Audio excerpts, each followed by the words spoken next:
નમસ્કાર દર્શક મિત્રો, હું દીપિકા પાંચાણી કચ્છ ઉદય ટીવી ન્યૂઝમાં આપનું સ્વાગત કરું છું. મિત્રો, આજે સ્વતંત્ર ભારતના 68માં ગણતંત્ર દિવસની શાનભેર ઉજવણી કરવામાં આવી હતી. ત્યારે સૌ દર્શક મિત્રોને કચ્છ ઉદય પરિવાર વતી ગણતંત્ર દિવસની ખૂબ ખૂબ શુભેચ્છાઓ.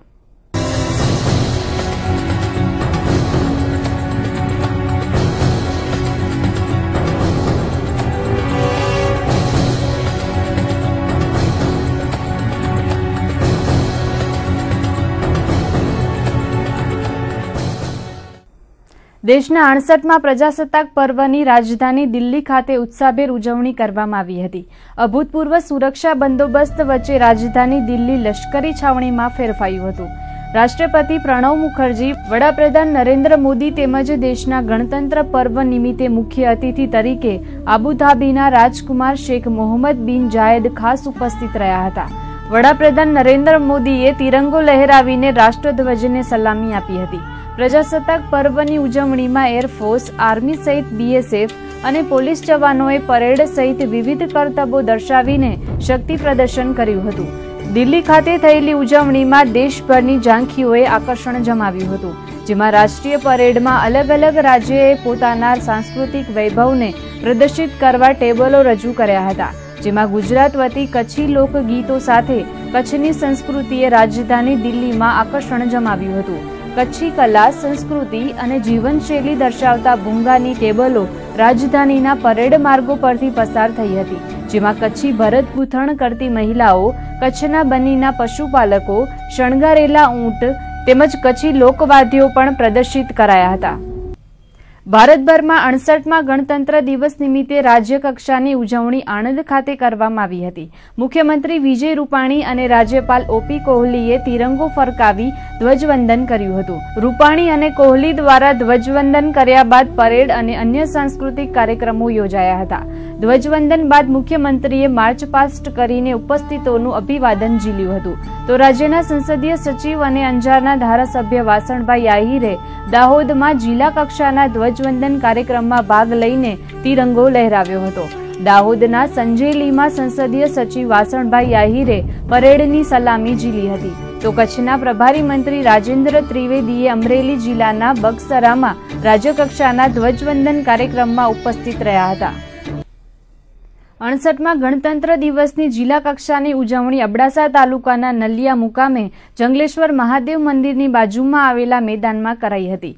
જિલ્લા કક્ષાના ધ્વજવંદનમાં અન્ન નાગરિક પુરવઠા, કુટીર ઉદ્યોગ વિભાગના મંત્રી જયેશભાઈ રાદડિયાએ ધ્વજવંદન કરીને પરેડની સલામી ઝીલી હતી. ધ્વજવંદન બાદ માર્ચ પાસ્ટ નિરીક્ષણ પણ તેમણે કર્યું હતું. કેબિનેટ મંત્રી જયેશ રાદડિયાએ કરેલા ઉદ્બોધનમાં તેમણે જણાવ્યું હતું કે લોકશાહીના પવિત્ર પર્વ દેશને આઝાદી અપાવવા માટે અનેક સપૂતોએ પોતાનું બલિદાન આપ્યું છે. તો બંધારણના ઘડવૈયા ડોક્ટર બાબા સાહેબ આંબેડકરે પણ દેશને મહામૂલું બંધારણ આપ્યું છે. ત્યારે બંધારણને અનુસરીને ભારતના વિકાસમાં સૌ સાથે મળીને આગળ વધે તેવી અપીલ તેમણે કરી હતી. આ પ્રસંગે મંત્રી શ્રી રાદડિયાના હસ્તે વિશિષ્ટ કામગીરી કરનાર તેમજ સિદ્ધિ મેળવનારને સન્માનિત કરાયા હતા. નલિયા તાલુકાના વિકાસ માટે સરકારશ્રી દ્વારા 25 લાખનો ચેક મામલતદાર અને તાલુકા વિકાસ અધિકારીને અર્પણ કરાયો હતો. તો સફેદ રણની પરમિટની ઓનલાઈન કામગીરીનો પ્રારંભ કરાવાયો હતો. તો ઉજાલા ગુજરાત યોજનાને વિધિવત લોન્ચ કરી હતી. આ યોજના અંતર્ગત લોકોને ટ્યુબલાઇટ અને પંખાનું વેચાણ કરવામાં આવશે. જિલ્લા કક્ષાના કાર્યક્રમમાં પોલીસ સહિત બોર્ડર વિંગ હોમગાર્ડ દ્વારા પરેડ અને વિવિધ કરતબો રજૂ કરાયા હતા. તો શાળા કોલેજના વિદ્યાર્થીઓ દ્વારા રંગારંગ સાંસ્કૃતિક કાર્યક્રમો પણ પ્રસ્તુત કરાયા હતા.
તાલુકાના કેરા ગામે 68માં ગણતંત્રની ઉજવણી કરાઈ હતી.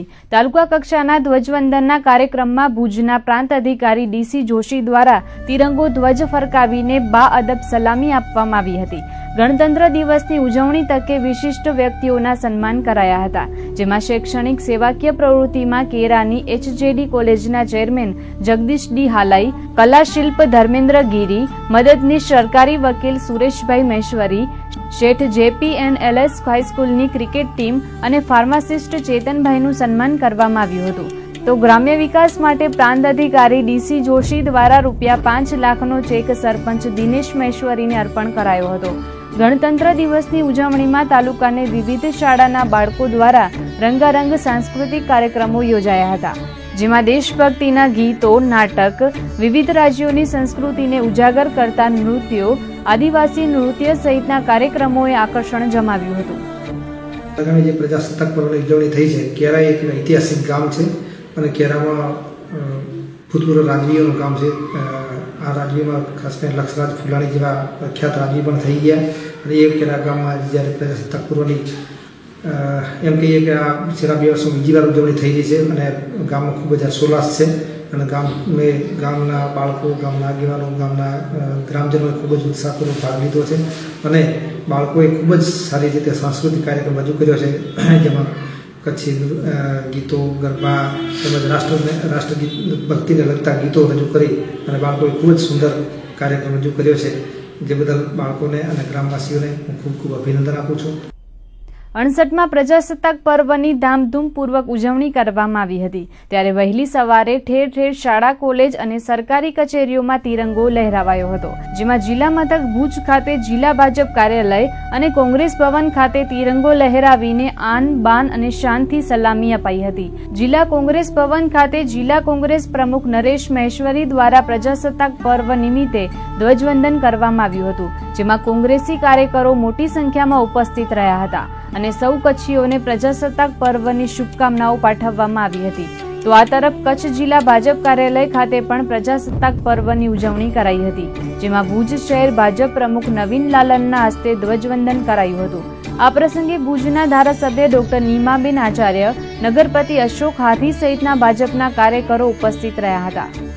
અમારા શહેર પ્રમુખ શ્રી નવીન લાલન અને સંગઠનની આખી ટીમ તેમજ નગરપાલિકાના પ્રમુખ અશોકભાઈ અને એમની નગરપાલિકાની આખી કાઉન્સિલરો અને ચેરમેનની ટીમ, આ બધાએ મળીને ને તેમજ સંગઠનના સૌ પદાધિકારીઓ, સૌ કાર્યકર્તા મિત્રો આજે મોટી સંખ્યામાં અહીંયા ભાજપ કાર્યાલયમાં ઉપસ્થિત રહ્યા અને સૌએ સાથે મળીને ખૂબ જ આનંદ અને ઉત્સાહભેર પ્રજાસત્તાક દિન આજે મનાવ્યો, અહીંયા ધ્વજવંદન કર્યું. આવનારી પેઢીને પણ આપના માધ્યમથી આહ્વાન કરીએ છીએ કે દેશની એકતા, અખંડિતતા માટે આપણે સૌએ સજાગ રહી સહિયારા પ્રયાસો સાથે આ દેશની આઝાદીને ટકાવવા માટે મજબૂત રીતે આપણે સૌ એક બની આગળ વધવા માટે આજના દિવસે આપણે સૌએ આપણા મહાનુભાવોમાંથી પ્રેરણા લઈએ અને જે બંધારણીય અધિકારો મળ્યા છે છેવાડાના માનવી સુધી પહોંચે એવું ભારતીય બંધારણમાં જે જોગવાઈઓ છે એ જોગવાઈઓને પૂરેપૂરું જતન થાય, અમલ થાય, એના માટે આપણે સૌ કટિબદ્ધ થઈએ એવી અભ્યર્થના સાથે આજના દિવસની ફરીથી શુભકામના પાઠવું છું. ભુજ નગરપાલિકા દ્વારા દર વર્ષે 15મી ઓગસ્ટ અને 26મી જાન્યુઆરીના પ્રથમ કોઈપણ વોર્ડમાં ધ્વજવંદન કરાય છે અને ત્યારબાદ સુધરાઈની કચેરીએ તિરંગો ફરકાવીને સલામી આપવામાં આવે છે. ત્યારે આજે પ્રથમ ભુજની હાથીસ્તાન શાળામાં અને ત્યારબાદ નગરપાલિકામાં ધ્વજવંદન કરવામાં આવ્યું હતું. ભુજની હાથીસ્તાન પ્રાથમિક શાળા મધ્યે ભુજના ધારાસભ્ય ડોક્ટર નીમાબેન આચાર્ય, નગરપતિ અશોક હાથીની ઉપસ્થિતિમાં નાની બાલિકા પ્રાચી મહેકભાઈના હસ્તે ધ્વજવંદન કરવામાં આવ્યું હતું. પ્રજાસત્તાક પર્વની ઉજવણી અંતર્ગત શાળાના બાળકો દ્વારા દેશભક્તિના વિવિધ સાંસ્કૃતિક કાર્યક્રમો રજૂ કરવામાં આવ્યા હતા. આન બાન અને શાનથી તિરંગો લહેરાવીને અબાલ વૃદ્ધ સૌએ બાઅદબ સલામી આપી હતી. હાથીસ્તાન શાળા બાદ ભુજ નગરપાલિકા કચેરીએ નગરપતિ અશોક હાથી દ્વારા ધ્વજવંદન કરવામાં આવ્યું હતું. આજે ભુજ નગરપાલિકા દ્વારા ભુજની જનતા અને મારી ભારતની જનતાને પ્રજાસત્તાક ઉજવી તે બધીને શુભકામના પાઠવું છું. આજે ભુજ નગરપાલિકા દ્વારા સરકારી પ્રોગ્રામ તરીકે હાથીસ્તાન સ્કૂલમાં કરવામાં આવ્યું એ સ્કૂલમાં ધ્વજવંદન, એક સ્કૂલમાં 3 વર્ષની નાની છોકરી આપણે કન્યા કેળવણી અને કન્યા જાગૃતિ માટેનો અભિયાન છે એ અનુસારે આપણા ડૉક્ટર નિમાબેન આચાર્ય અને મેં એક નિર્ણય લીધો કે આજે ધ્વજવંદન આપણે નથી કરો, નાની છોકરીના હાથે કન્યા કેળવણી અને છોકરી જાગૃત મળે ને ભવિષ્યમાં એને યાદ રહે કે હું નાની હતી ત્યારે એક ધ્વજવંદન કર્યું હતું. એને અનુસાર અમને એ છોકરીના હાથે ધ્વજવંદન કરાવ્યું. એના પછી ભુજ નગરપાલિકામાં દર વર્ષની જેમ આ વર્ષે પણ ધ્વજવંદન કરવામાં આવ્યું. એ ધ્વજવંદન કાર્યક્રમના આપણા ભુજના લોકલાડીલા ધારાસભ્ય ડૉક્ટર નિમાબેન આચાર્ય, વિરોધ પક્ષના નેતા શ્રી રાજનસિંહ જાડેજા, નગરપાલિકાના તમામ કાઉન્સિલરો, ચેરમેનશ્રીઓ, ઉપપ્રમુખશ્રીઓ, શાસક પક્ષના નેતા, ચીફ ઓફિસરશ્રીઓ બધે હાજર રહી ધ્વજને સલામી કરી ને આજે પ્રજાસત્તાક દિનનો પર્વ ઉજવણી કરી છે. દેશભરમાં 68મા ગણતંત્ર દિવસની હર્ષોલ્લાસથી ઉજવણી કરવામાં આવી હતી. ત્યારે ભુજમાં વિવિધ સરકારી કચેરીઓમાં તિરંગો ધ્વજ ફરકાવીને દેશવાસીઓને પ્રજાસત્તાક દિનની શુભકામના પાઠવવામાં આવી હતી. ભુજમાં આવેલી ચીફ ડિસ્ટ્રિક્ટ કોર્ટ ખાતે રાષ્ટ્રધ્વજ ફરકાવીને સલામી અપાઈ હતી.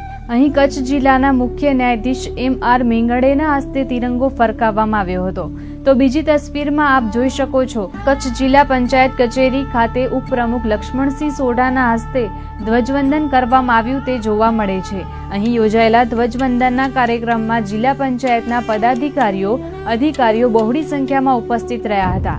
ભારતીય બંધારણ દિનની ઉજવણી નિમિત્તે જિલ્લા પંચાયત પાસે આવેલી ઇન્દ્રબાઈ ગર્લ્સ હાઈસ્કૂલની બાળાઓ દ્વારા સાંસ્કૃતિક કાર્યક્રમો રજૂ કરાયા હતા.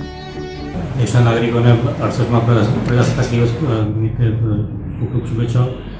સંદેશ એટલો જ આપીશ કે દરેક નાગરિક બંધારણમાં જે મૂલ્યો સૂચવવામાં આવેલા છે એ મૂલ્યોનું પાલન કરે અને લોકશાહીના મૂલ્યોનું પાલન કરીને દરેક નાગરિક પોતાના હક્કો પ્રત્યે તો જાગૃત છે જ, પોતાની ફરજો પ્રત્યે પણ જાગૃત થાય અને તે પ્રમાણેનું વર્તન કરે એટલો સંદેશ. સમગ્ર ભારતમાં આજે 68મા પ્રજાસત્તાક પર્વની ઉજવણી કરવામાં આવી હતી. બંદરીય શહેર માંડવી તાલુકા કક્ષાનું ધ્વજવંદન શિરવા પંચાયતી શાળા ખાતે કરવામાં આવ્યું હતું. માંડવીના મામલતદાર S.K. ડાભીએ ધ્વજવંદન કરીને રાષ્ટ્રીય ધ્વજને સલામી આપી હતી. ધ્વજવંદન પ્રસંગે અધિકારીઓ તેમજ શિરવા ગામના સરપંચ અને ગ્રામ પંચાયતના સભ્યો ઉપસ્થિત રહ્યા હતા. તો તાલુકા પંચાયતના પ્રમુખ ગંગાબેન સેંગાણીએ શિરવા ગામના વિકાસ માટે 5 લાખ રૂપિયાનો ચેક અર્પણ કર્યો હતો. આગામી સમયમાં શિરવા ગામમાં ખૂટતા વિકાસના કાર્યોને પ્રાધાન્ય આપવામાં આવશે તેવું શિરવાના સરપંચ વૈશાલીબેન ભાનુશાલીએ જણાવ્યું હતું. ઉપરાંત આ ધ્વજવંદન કાર્યક્રમમાં માંડવીના મામલતદાર ઉપરાંત નાયબ મામલતદાર શ્રી સોલંકી, નવનીત ગુજર સહિતના અધિકારીઓ ઉપસ્થિત રહ્યા હતા. તો માંડવી નગરપાલિકાના પટાંગણામાં રાષ્ટ્રીય ધ્વજને સલામી આપવામાં આવી હતી. માંડવી નગરપાલિકાના પ્રમુખ સુજાતાબેન ભાયાણીના હસ્તે નગરપાલિકામાં ધ્વજવંદન કરવામાં આવ્યું હતું. આ ધ્વજવંદન પ્રસંગે માંડવી નગરપાલિકાના નગરસેવકો, વિપક્ષી કાઉન્સિલરો, ચીફ ઓફિસર આ ધ્વજવંદન કાર્યક્રમમાં ઉપસ્થિત રહ્યા હતા. આગામી સમયમાં માંડવી શહેરના વિકાસ માટે સુધરાઈના પ્રમુખે કોલ આપ્યો હતો. તો દેશવાસીઓને પ્રજાસત્તાક પર્વની શુભેચ્છાઓ આપી હતી. 68મા પ્રજાસત્તાક દિન ગણતંત્ર દિવસ નિમિત્તે હું માંડવીના સર્વે નગરજનોને ખૂબ ખૂબ શુભેચ્છા આપું છું અને આવનારું વર્ષ એમના માટે ખૂબ સુખદાયી, ફળદાયી અને પરમ વૈભવ લઈને આવે એવી હું ઈશ્વરના ચરણોમાં પ્રાર્થના કરું છું. આજના દિવસે આપણા શહીદ થયેલા જવાનોને આપણે વંદન કરીએ અને એને શ્રદ્ધા સુમન અર્પણ કરી હું એમને નતમસ્તક વંદન કરું છું કે જેમના કારણે જ આજે આપણે શાંતિ અને સુખીથી રહી શકીએ છીએ. રહી માંડવીના નગરના વિકાસની વાત, તો માંડવી નગર માટેના વિકાસના કાર્યો અમારી ટીમ 1 વર્ષ 1 મહિનો અને 14 દિવસથી આવી ત્યારથી માંડીને આજ પર્યંત સુધી અમે દરેક વોર્ડને સમાન રીતે સ્થાન આપી અને દરેક વોર્ડમાં લોકો ઉપયોગી કાર્યો કર્યા છે. માંડવી શહેરના વિકાસના કાર્યો કર્યા છે અને એ વિકાસના કાર્યોમાં અમને સૌ માંડવીના નગરજનોની હૂંફ અને સધિયારો મળ્યો છે અને આ રીતે આ બધાની આપ સૌની પ્રેરણાથી જ અમે આવા સુંદર કાર્યો કરી શક્યા છીએ. તો મુન્દ્રામાં તાલુકા કક્ષાના ધ્વજવંદનના કાર્યક્રમની ઉજવણી ટુંડા ગામે કરવામાં આવી હતી. મુન્દ્રાના પ્રાંત અધિકારી જે.વી. દેસાઈના હસ્તે ધ્વજવંદન કરીને બા અદબ સલામી આપવામાં આવી હતી. આ પ્રસંગે ગામના સરપંચ Digvijaysinh Jhala, Mundra PI R.N. Virani, in-charge મામલતદાર H.S. સેનમાં, ટીડીઓ એજી દેસાઈ, તાલુકા પ્રમુખ રણજીતસિંહ જાડેજા, મુન્દ્રા તાલુકા ભાજપ પ્રમુખ વાલજીભાઈ ટાપરિયા સહિતના આગેવાનો ઉપસ્થિત રહ્યા હતા. તો મુન્દ્રાના જવાર ચોક મધ્યે નવનિયુક્ત સરપંચ ધર્મેન્દ્ર જેસરના હસ્તે ધ્વજવંદન કરીને સલામી આપવામાં આવી હતી.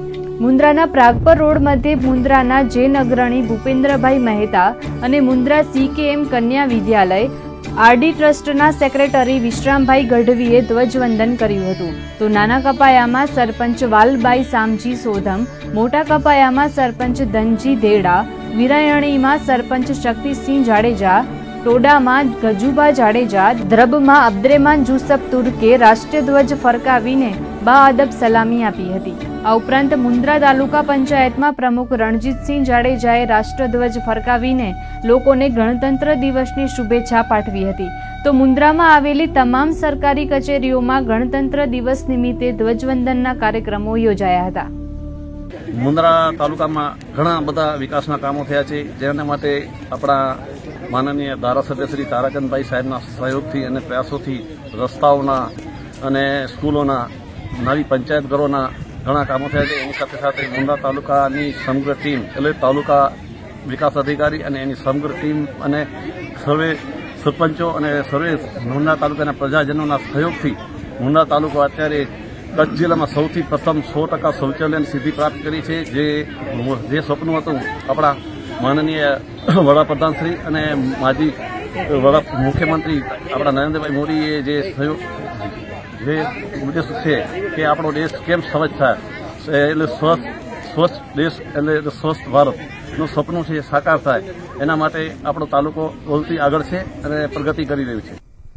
એક તરફ સમગ્ર દેશમાં ગણતંત્ર દિવસની ઉજવણી કરવામાં આવી હતી, તેવામાં કચ્છ ગુજરાતની દરિયાઈ સીમામાંથી પાકિસ્તાની મરીન સિક્યોરિટી દ્વારા ભારતીય માછીમારોનું અપહરણ કરવાની ઘટના સામે આવી હતી. ત્યારે પાકિસ્તાનની અવળચંડાઈ ફરી એકવાર સામે આવી હતી. પ્રાપ્ત વિગતો મુજબ જખૌ દ્વારકાના વિશાળ દરિયામાંથી પાકિસ્તાન મરીને ભારતીય સરહદમાં ઘૂસીને 10 બોટ સાથે 60 માછીમારોને બંધક બનાવ્યા હતા.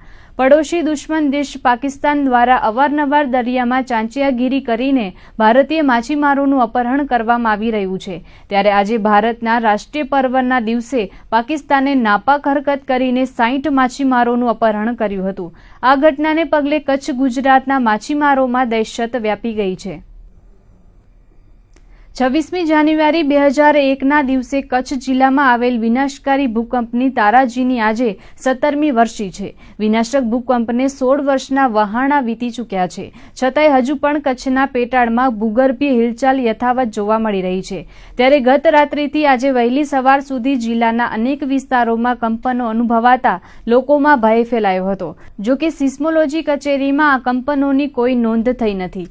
કચ્છ જિલ્લામાં છેલ્લા થોડા સમયથી એકાએક ભૂગર્ભીય હલનચલન ગતિમય બની જતા કંપનો અને તેની તીવ્રતામાં ભારે વધારો થયો છે. તો ભૂકંપની 16મી વર્ષીની પૂર્વ સંધ્યાએ ભુજ, ગાંધીધામ સહિત કચ્છના અનેક વિસ્તારોમાં ભૂગર્ભીય ગેવી ધડાકાઓ સંભળાયા હતા. આ સમાચાર સોશિયલ મીડિયાના માધ્યમો દ્વારા વાયુ વેગે ફેલાતા સગા સંબંધીઓના ખબર અંતર પૂછવા મોબાઈલ રણકી ઉઠ્યા હતા. જોકે આ કંપનો અંગે સિસ્મોલોજી વિભાગની કચેરીમાં કોઈ નોંધ થઈ નથી. માંડવીની વિરાયતન વિદ્યાપીઠ ખાતે ચાલી રહેલ ઉજવણીના અંતિમ દિવસે આજે વિરાયતન ઇન્સ્ટિટ્યૂટ ઓફ એન્જિનિયરિંગ કોલેજનું ભવ્ય ઉદ્ઘાટન કરવામાં આવ્યું હતું. તેમજ સમૂહશરણ ભૂમિપૂજન કાર્યક્રમ યોજાયો હતો.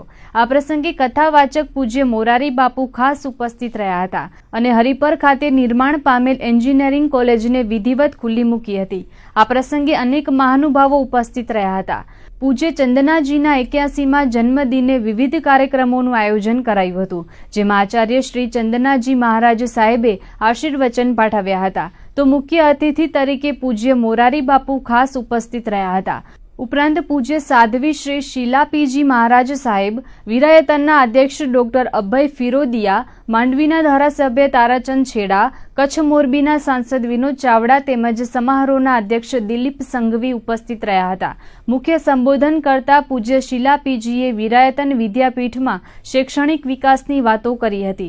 ભૂકંપ બાદ હરિપર ખાતે 82 વિદ્યાર્થીઓ સાથે વિરાયતન વિદ્યાપીઠની સ્થાપના કરાઈ હતી અને હાલ વિરાયતન વિદ્યાપીઠમાં અંદાજે 4000 કરતાં વધુ વિદ્યાર્થીઓ અભ્યાસ કરી રહ્યા છે. તો આ સમારોહમાં ઉપસ્થિત દાતાઓને સન્માનિત કરવામાં આવ્યા હતા. કથાવાચક પૂજ્ય મોરારી બાપુએ પણ વિરાયતન વિદ્યાપીઠના શૈક્ષણિક પ્રગતિને બિરદાવી હતી. પૂજ્ય મોરારી બાપુએ પોતાના ઉદ્બોધનમાં જણાવ્યું હતું કે બાળકને જન્મ મા બાપ આપે છે, પરંતુ બાળકનું ઘડતર તેના ગુરુઓ કરે છે. ત્યારે વિદ્યાર્થીઓ અહીં અભ્યાસ કરીને ઉચ્ચ હોદ્દાઓ મેળવે, ઉપરાંત તેમના પરિવારજનો અને ગુરુઓના ગૌરવ વધારે તે વિરાયતન માટે એક મહત્વની સિદ્ધિ ગણાશે. આ પ્રસંગે વિરાયતન સંસ્થા સાથે જોડાયેલા લોકો તેમજ વિદ્યાર્થીઓના વાલીઓ મોટી સંખ્યામાં ઉપસ્થિત રહ્યા હતા. આજે આપણે અહીંયા વિરાયતન વિદ્યાપીઠમાં એન્જિનિયરિંગ કોલેજનું વિધિવત ઉદ્ઘાટન થયું છે. આચાર્યજીનો 81મો જન્મદિવસ અને વિરાયતન કચ્છનો નવો પ્રોજેક્ટ સમૂહશરણનો વિધિવત ભૂમિશુદ્ધિ અનુષ્ઠાન થયું છે. અને આવો ભાવ છે કે આવતા 3 વર્ષમાં આ પ્રોજેક્ટ આપણે કમ્પ્લીટ કરીને લોકાર્પિત કરીએ, જેનાથી કચ્છના ટુરિઝમને બહુ મોટો વધારો મળશે. આજે બાપુએ વિરાયતનની ગતિવિધિઓને ખૂબ સુંદર રીતે સરાહ્યું છે અને વિરાયતન એક અનોખી સંસ્થા છે એને આ ભાવ પ્રગટ કર્યું છે. અને વિરાયતન અહીંયા છેલ્લા 15 વર્ષથી કોઈ પણ જાતિ, ધર્મ, પંથના ભેદ વગર હજારો બાળકોની સેવા કરી રહ્યા છે. શિક્ષણ ક્ષેત્રે વિરાયતન કચ્છમાં અત્યારે 3,500 વિદ્યાર્થીઓ ભણે છે. KG to PG અહીંયા ભણતરની વ્યવસ્થા છે અને સેંકડો બાળકો અહીંયા સંસ્થાના તરફથી નિઃશુલ્ક ભણાવવામાં આવે છે. બુધવારે રિલીઝ થયેલી શાહરૂખ ખાનની રઈશ ફિલ્મ વિવાદોમાં ઘેરાઈ છે. કચ્છ સહિત અનેક જિલ્લા અને રાજ્યોમાં રઈશ ફિલ્મનો વિરોધ કરવામાં આવી રહ્યો છે. એક સમયના અમદાવાદના દારૂના બુટલેગર અબ્દુલ લતીફ પર આધારિત આ ફિલ્મ હાલ તો વિરોધનો સામનો કરી રહી છે. ત્યારે જોઈએ અમદાવાદના કુખ્યાત બુટલેગર અબ્દુલ લતીફનો અતથી ઇતિ સુધીનો ઇતિહાસ. વર્ષ 1992ના 6 ડિસેમ્બરે બાબરી મસ્જિદ ધ્વસ્ત થઈ હતી અને ત્યારબાદ અમદાવાદમાં કોમી રમખાણો ફાટી નીકળ્યા હતા. મુસ્લિમ સમાજના અમુક લોકોએ ભ્રામક પ્રચાર કરીને હિન્દુઓએ મસ્જિદ તોડી હોવાનો પ્રચાર પ્રસાર કર્યો હતો અને ત્યારે અમુક લોકોએ દુબઈમાં રહેતા અબ્દુલ લતીફને આ અંગે જાણકારી આપી હતી અને મુસ્લિમ સમાજના લોકો પર હિન્દુઓ દ્વારા અત્યાચાર કરવામાં આવી રહ્યો છે તેવી વાતો જણાવી હતી, જેથી લતીફ અમદાવાદ આવે તેવી વાત મુસ્લિમ સમાજના લોકો દ્વારા લતીફને કરવામાં આવી હતી. ત્યારબાદ દુબઈમાં લતીફ અને દાઉદે મળીને અમદાવાદમાં બોમ્બ બ્લાસ્ટ કરવા માટે દારૂગોળો અને શસ્ત્રો દરિયાઈ માર્ગે અંકલેશ્વર પહોંચાડવામાં આવ્યા હતા. ત્યાંથી લતીફના સાગરીતો અને રસૂલ પાર્ટીએ શસ્ત્રોની ડિલિવરી લઈને એક ટોયોટા કારમાં આ શસ્ત્રો અમદાવાદના દરિયાપુર અને પોપટપોડ વિસ્તારમાં પહોંચાડ્યા હતા. ત્યારબાદ અમદાવાદના વિવિધ વિસ્તારોમાં બોમ્બ બ્લાસ્ટ કરવામાં આવ્યા હતા, જેમાં સાંઈબાગ, ગોમતીપુર, મણિનગર, શાક માર્કેટ, અમરાઈવાડી અને રેવડી બજાર સહિતના વિસ્તારોમાં બોમ્બ બ્લાસ્ટ કરાયા હતા, જેમાં મોહમ્મદ ફારૂક, સબીર હુસેન, લિયાકત અલી મસ્તાન, સતાર બેટરી, મોહમ્મદ ફાઇટર, ઇસ્તિયાક ઉર્ફે ટાર્ઝન, મોહમ્મદ મુલ્લા, હુસેન ભુરિયાની ગેંગોએ હિન્દુ વસ્તી ધરાવતા વિસ્તારોમાં બોમ્બ બ્લાસ્ટ કર્યા હતા, જેમાં અનેક લોકોના મોત નીપજ્યા હતા અને હજારો લોકો જખમી થયા હતા. આ કેસ ચલાવવા માટે તત્કાલીન સરકાર દ્વારા 5 સરકારી વકીલોની નિમણૂક કરવામાં આવી હતી, જેમાં અમદાવાદના એડી શાહ, આણંદજી વાલા, અખિલ દેસાઈ, SV રાજુ અને કચ્છના રત્નાકરભાઈ ધોળકિયાનો સમાવેશ કરવામાં આવ્યો હતો. બાબરી ધ્વંસ થયા પછી અમદાવાદમાં અને ગુજરાતના અન્ય સ્થળોએ કોમી રમખાણ ફાટી નીકળ્યા અને એમાં કેટલાક વ્યક્તિઓની એવી ભ્રામક માન્યતા હતી કે આ હિન્દુઓએ આપણા ઉપર બદલો લીધો છે, એટલે આપણે મુસ્લિમોએ એના ઉપર બદલો લેવો જોઈએ. એ રીતે લતીફ અને તેની ગેંગ એમણે નક્કી કર્યું કે આપણે અમદાવાદના ખાસ કરીને જે હિન્દુ વસ્તીવાળા ભીડભાડવાળા વિસ્તારમાં આપણે બોમ્બ બ્લાસ્ટ કરવી અને બદલો લેવો. એના માટે દાઉદનો સંપર્ક કરી અને ત્યાંથી મુદ્દાર મોટનો સામાન મગાવ્યો અને એની ડિલિવરી લેવામાં આવી વિરમગામ રસ્તે અને તે પછી આખો માલ મોતનો સામાન પોપટપટિયાવાડમાં દરિયાપુર ખાતે લેવામાં આવ્યો. આ પછી જુદા જુદા જે કેસો થયા એની અંદર ગુજરાત સરકારે 5 વકીલોની પેનલ કરેલી. એમાં અમદાવાદના નામાંકિત વકીલો શ્રી અશોકભાઈ શાહ, SV રાજુ, શ્રી આણંદજીવાલા, અખિલભાઈ દેસાઈ અને કચ્છમાંથી મારો સમાવેશ થયેલો અને દરેક વ્યક્તિને જુદા જુદા કેસો એલર્ટ કરવામાં આવ્યા. મોટાભાગના કેસો ફેલ ગયા ટેકનિકલ કારણોસર. કેટલાક કેસોમાં જે સજા થઈ એ પૈકી મણિનગર બોમ્બ બ્લાસ્ટ કેસમાં 3 જણાના મૃત્યુ થયેલા અને 57 જણાને ઈજા થયેલી. એનો કેસ ટાડા જજ શ્રી અશોકભાઈ ભટ્ટ સમક્ષ ચાલેલો અને તેમાં આજીવન કેદની સજા થયેલી. અમદાવાદના વિવિધ વિસ્તારોમાં થયેલ બોમ્બ બ્લાસ્ટ બાદ કુખ્યાત બુટલેગર અને અમદાવાદ બોમ્બ બ્લાસ્ટનો માસ્ટર માઇન્ડ અબ્દુલ લતીફ ફરી દુબઈ પહોંચી ગયો હતો. જે તે વખતે આરોપીઓ વિરુદ્ધ નોંધાયેલી ફરિયાદોમાં અબ્દુલ લતીફનો ક્યાંય પણ ઉલ્લેખ કરવામાં આવ્યો ન હતો, જેથી અબ્દુલ લતીફ પર પોલીસને કોઈ પણ જાતની શંકા ન હતી. પોતે કોઈ કેસમાં સંડોવાયેલ ન હોવાથી તે નેપાળ સરહદેથી ભારતમાં પ્રવેશ્યો હતો અને દિલ્હીમાં રહેતો હતો. ત્યારે એટીએસના ચીફ તરીકે ગુજરાતના જાંબાઝ ઓફિસર કુલદીપ શર્માની નિમણૂક કરવામાં આવી હતી. આ તપાસ દરમિયાન એક રિક્ષા ચાલકના બયાન પરથી એટીએસે અબ્દુલ લતીફની સંડોવણી અંગે પુરાવા એકઠા કર્યા હતા અને કોલ ડિટેલના આધારે એટીએસે અબ્દુલ લતીફની દિલ્હીમાંથી ધરપકડ કરીને અમદાવાદની સાબરમતી જેલમાં મોકલી દીધો હતો. જેલવાસ દરમિયાન અબ્દુલ લતીફે સ્વરાજ મોટર્સના શેખ નામના વેપારીને ખંડણી માટે ધમકી આપી હતી અને ત્યારબાદ શેખ નામના વેપારીનું મર્ડર કરી દેવામાં આવ્યું હતું, જેને કારણે વેપારીની પત્નીએ અબ્દુલ લતીફ વિરુદ્ધ ફરિયાદ નોંધાવી હતી. 1999માં સાબરમતી જેલમાં જેલવાસ ભોગવી રહેલા અબ્દુલ લતીફનો કબજો લેવા માટે જ્યારે Ahmedabad crime branch Sabarmati jail પહોંચી ત્યારે અબ્દુલ લતીફે પોલીસના જપ્તામાંથી નાસવાની કોશિશ કરી હતી અને ત્યારે પોલીસના એન્કાઉન્ટરનો ભોગ બન્યો હતો. લતીફનું એન્કાઉન્ટરમાં જે મૃત્યુ થયું એ એટલો માથાભારે હોવાનું કહેવાય છે કે જેલ દરમિયાન એણે અમદાવાદમાં સરખેજમાં એક સ્વરાજ મોટર્સના ટ્રેક્ટર્સના મોટા વેપારી શેખનું એને ધમકી આપેલી અને જેલમાં એના પોતાના કારાવાસ દરમિયાન એનું ખૂન થયું. એટલે એના ઉપર જે ફરિયાદ થઈ એ ફરિયાદની અંદર તપાસ માટે અમદાવાદના ક્રાઇમ બ્રાન્ચે એનો કબજો લીધેલો અને તે દરમિયાન એ નાસવાનો પ્રયત્ન કરતો હતો. તે વખતે અમદાવાદ પોલીસના એન્કાઉન્ટરમાં એનું મૃત્યુ થયું અને એને કારણે આ જે લતીફની ગેંગ છે એ આખી એનો અંત આવ્યો છે. પરંતુ તે પછી પણ આ જે પ્રવૃત્તિ છે એ દારૂના ધંધાની જુદી રીતે ચાલુ જ છે. અમદાવાદના મણિપુરમાં થયેલા બોમ્બ બ્લાસ્ટનો કેસ કચ્છના વરિષ્ઠ ધારાશાસ્ત્રી રત્નાકર ધોળકિયા ચલાવી રહ્યા હતા. મણિપુરમાં થયેલા બોમ્બ બ્લાસ્ટના બનાવમાં 3 લોકોના મોત નીપજ્યા હતા, જ્યારે 55થી વધુ લોકોને ઈજાઓ પહોંચી હતી.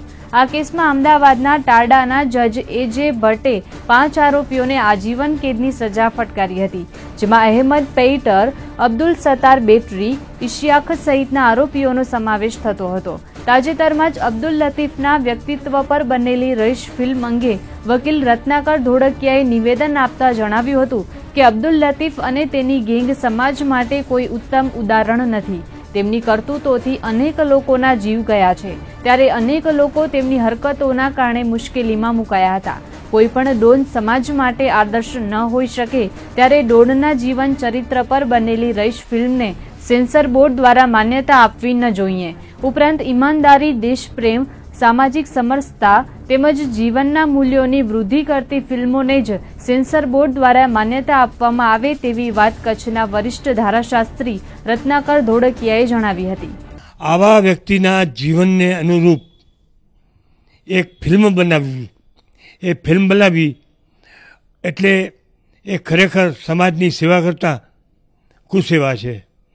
કારણ કે સમાજનો આદર્શ રાષ્ટ્રપ્રેમ, દેશભક્તિ, સમાજમાં સારા મૂલ્યો અને પ્રમાણિકતા અને મૂલ્યનિષ્ઠા વધે એવા આદર્શ હોવો જોઈએ. એને બદલે આ ફિલ્મના કલાકારો માત્ર પૈસાને માટે કરી અને નવી પેઢીને આ પ્રકારની પ્રેરણા અને જે મોડસ ઓપરેન્ડી લતીફ કેની ગેંગની હતી એ ગેંગની આટકતરી રીતે એ પોતે શિક્ષણ આપવા માગે છે. એટલે ખરેખર તો આ બાબત છે એ બહુ ગંભીર છે અને પ્રજા એનો જે વિરોધ કરે છે એ ખરેખર યોગ્ય રીતે વિરોધ કરે છે. અમદાવાદના કુખ્યાત બુટલેગર અબ્દુલ લતીફનું વર્ચસ્વ એક વાત પરથી જ જાણી શકાય તેમ છે.